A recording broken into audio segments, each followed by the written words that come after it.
코인 왕자입니다.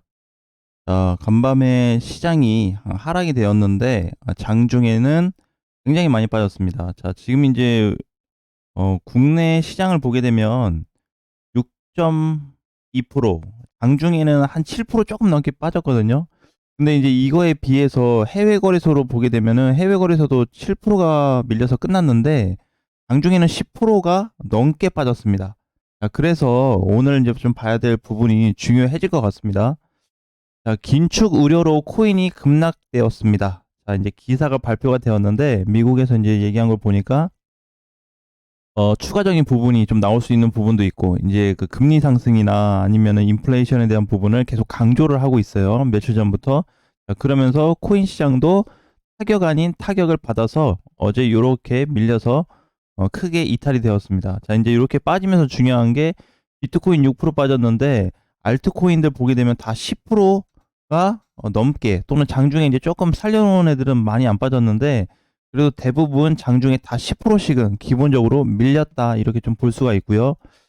자, FTX 파산 이후로 최대인데 이게 무슨 얘기냐면 일봉으로 좀 가보겠습니다. 자, 우리 FTX 거래소 터졌을 때가 작년 이맘때 여기죠, 여기.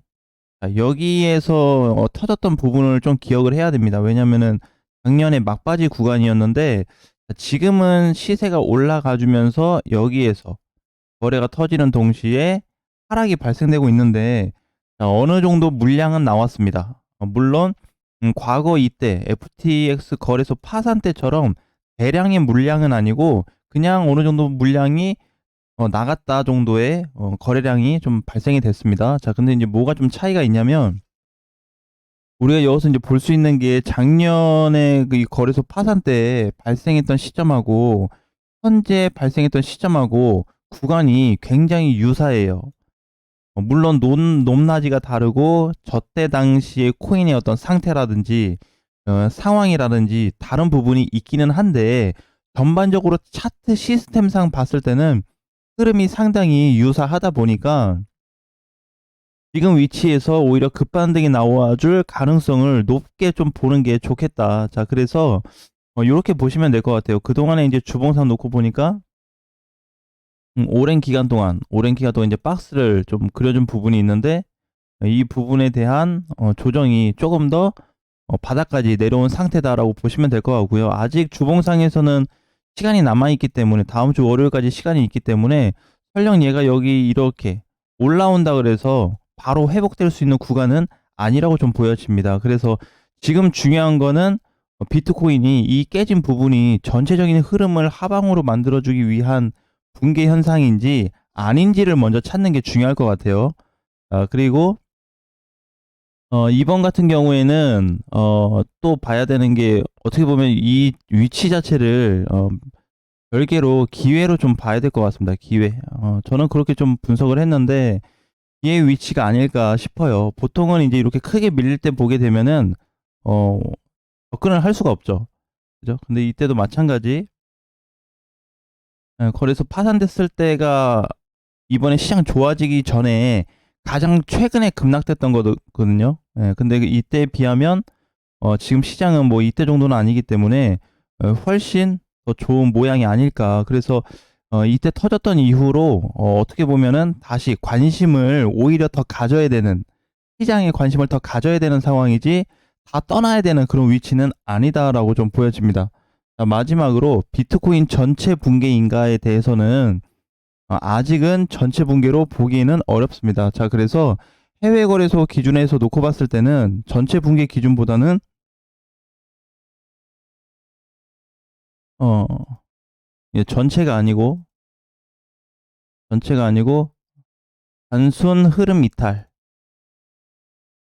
자, 요렇게 좀 정의를 해야 될 것 같아요. 그래서 혹시라도 다음 주 월요일이 되었을 때 비트코인 이제 종가가 좀 중요해질 수 있는데 지금은 3,670만 원, 3,700이라고 잡는다면은 3,750에서 3,800만 가주더라도 다시 회복이 빠르게 될 수 있는 구간이 있다 보니까 일단 지금은 그냥 하락이 된 이후에 추가 조정이 어제로 봤을 때는 하루 이틀, 2, 3일 정도 더 나올 걸로 좀 예상을 했는데 빠진다고 한다면 이번에 반등 이후에 재차락이 나와줄 수도 있거든요. 이렇게.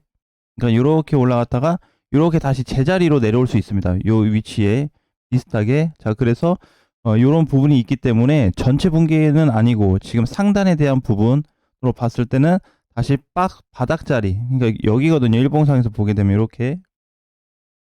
그죠? 요 정도 이렇게. 예, 그래서 요 정도 이제 내려와 줬기 때문에 이 부분을 추가적으로 좀 관찰하는 게 필요하겠다라는 부분을 말씀드릴 것 같고, 이번에 만약에 뭐 금리 인상을 다시 한다든지 긴축 우려로 인한 사태가 발생이 된다면 추가적인 부분은 많이 해소가 될 거다라고 좀 보여집니다. 원래 처음이 아프지 뒤에 나오는 애들은 별로 아프지가 않거든요. 늘상 그랬듯이. 그리고 이제 뭐 지금 반등 나오는 애들은 하도 많이 밀리다 보니까 반등이 큰지도 느낄 수가 없습니다. 근데 이번에 조금 색다른 부분은 뭐냐면은 우리가 이제 여기 지금 코인을 대체적으로 이렇게 보면은 장중에 10% 넘게 빠진 애들이 있거든요. 그래서 저도 잠을 자다가 알림이 굉장히 많이 왔어요. 알림이 뭐 한 10초에 한 번씩 울릴 정도로 막 거의 따다닥 따다닥 계속 울리면서 왔는데, 우리가 이번에 좀 봐야 될 거는 좀 특수 케이스 위치에 있는 코인들이 좀 있다. 뭐냐면은 비트코인 밀린 거에 비해서 많이 안 빠졌습니다. 그죠? 지금 이제 대략적으로 이렇게 보게 되면은 10% 정도는 평균적으로 밀리긴 했어요, 장중에. 근데 종가에 살짝 올려놓고 밀린 거는 다행히, 그러니까 이게 조금 이제 상반되는 게 비트코인 6% 빠졌다 이거죠. 그죠? 그런데 어제 보면 어제 1%밖에 안 빠졌는데 비트코인들 어제 10%인가 빠졌죠. 오늘 종가로 비트코인 6% 빠졌는데 장중에 알트들 10%까지밖에 안 빠졌습니다. 평균상 봤을 때 조금 더 밀리는 애들은 있기는 하겠지만, 그리고 이제 밑으로 쭉 내려보면은 뭐 요런 애들도 마찬가지. 스토리지도 장중에 이제 종가가 9%에 끝이 났고, 퀀텀 같은 경우에도 9%. 평균이 10에서 9 라인이 제일 많기는 한데, 어쨌든 비트코인 밀린 거에 비하면 많이 빠지지 않았습니다.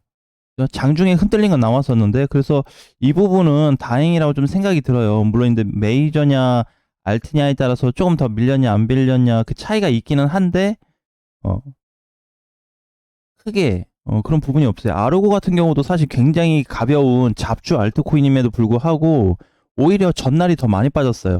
전날 9%, 오늘 아침 종가는 6%.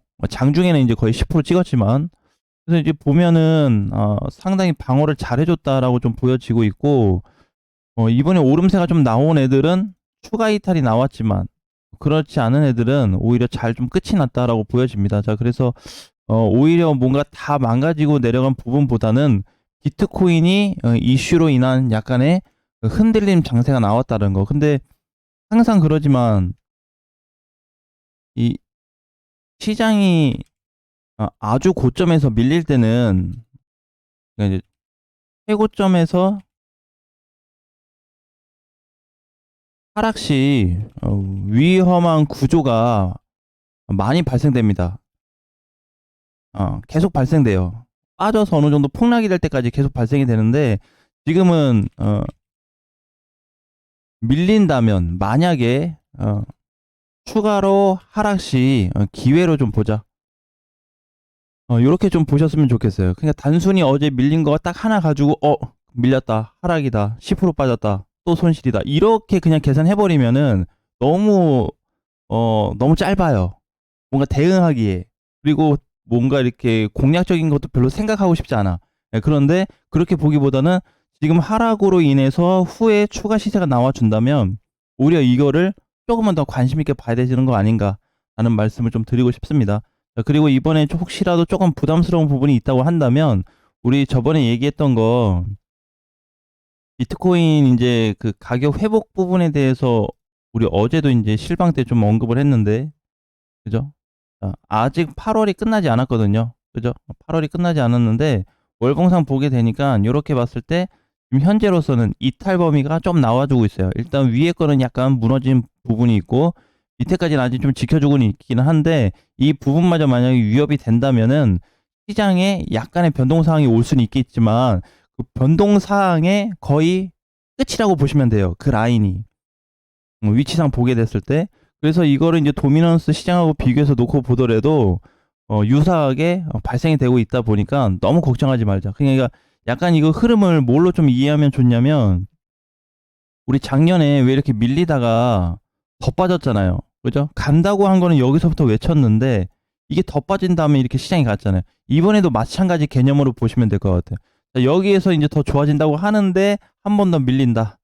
이렇게 좀 좋아질 수 있겠다라는 부분으로 접근하는 게 좋을 것 같습니다. 지금 코인 시장은 일시적으로 이런 불안 증상 때문에 항상 금리 발표나 아니면은 긴축 때도 마찬가지였고 러시아 전쟁 때도 마찬가지였고 금융시장에 타격을 줄 수 있을 만한 내용들이 나올 때는 항상 흔들거리기는 했는데 그 시점이 그렇게 길게 가진 않았습니다. 작년에는 코인 시장이 하락장이어서 그런 거고 올해는 하락장은 아니죠. 그렇죠? 예, 그렇다 보니까 이제 요 위치에서 좀 많이 판가름이 낮을 텐데 이것도 마찬가지. 그러니까 반대로 좀 생각하시면 좋을 것 같아요. 그동안에는 이제 올라가는 부분인데 올라갈 건데 약간 한 번 더 눌렸다 간다. 이렇게 생각하면은 심리적인 부담이 좀 많이 없을 것 같고 현재로서 올라갈 가능성은 아직도 계속 살아 있다라고 보시면 될 것 같아요.